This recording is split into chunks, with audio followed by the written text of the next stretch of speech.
now that the election is behind us. And it is obvious who won.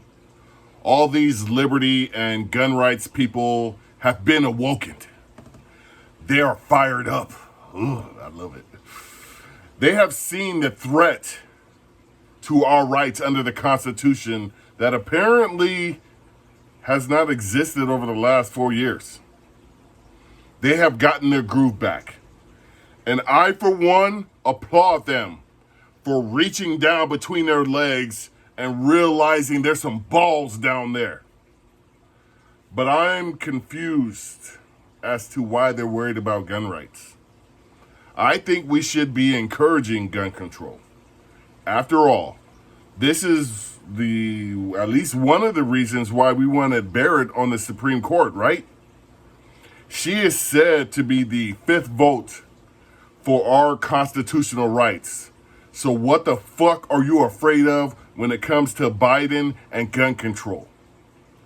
So anybody who is out there saying otherwise to that is in effect selling you fear for clicks and views.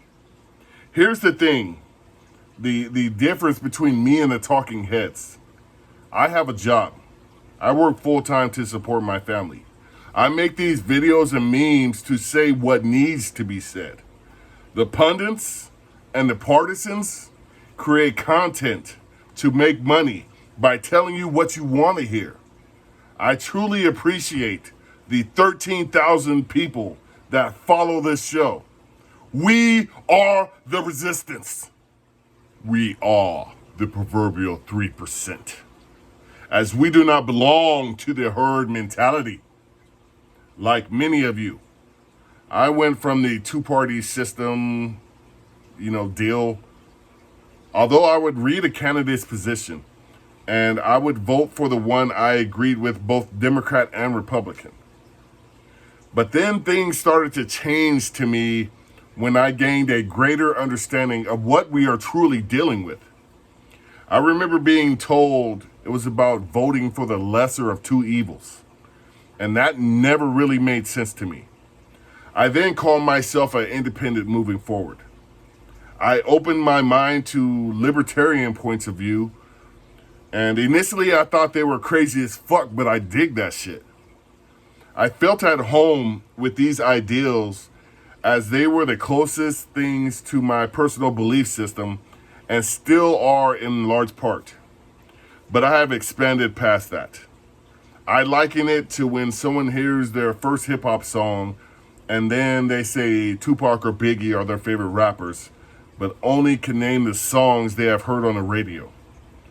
Or say they like Wu-Tang, but only can name one member.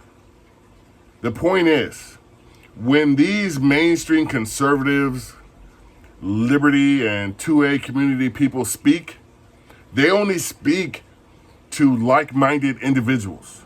And they will never give you an objective point of view as they have an agenda. And it's not to inform you or protect anything. It's to make money. I, too, am a capitalist.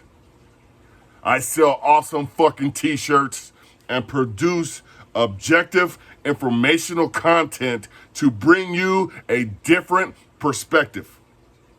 But my motives are not to enrich myself.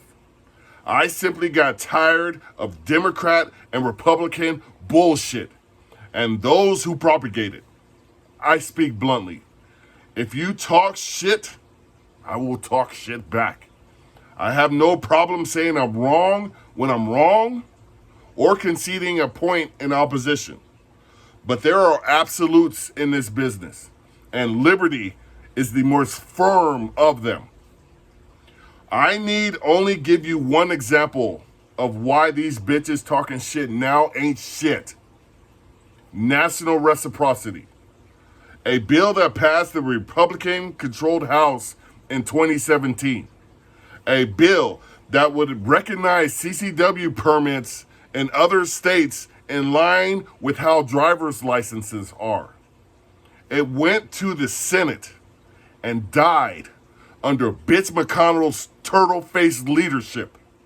Not one peep on that shit from these pro-gun suckers bumping their gums about Joe Biden's anti-gun agenda. That bill would have been a monumental step in the advancement of the Bill of Rights as a whole, and the beginning of an era whereas the government would have moved more in line with the individual freedoms that we all cherish. But they did nothing on it. That bill was low-hanging fruit, and they let it fall to the ground and rot away. While you struggle to comprehend ammo prices and low firearm inventory, these assholes shoot fancy guns and bust off free ammo. They are not us. Live free or die.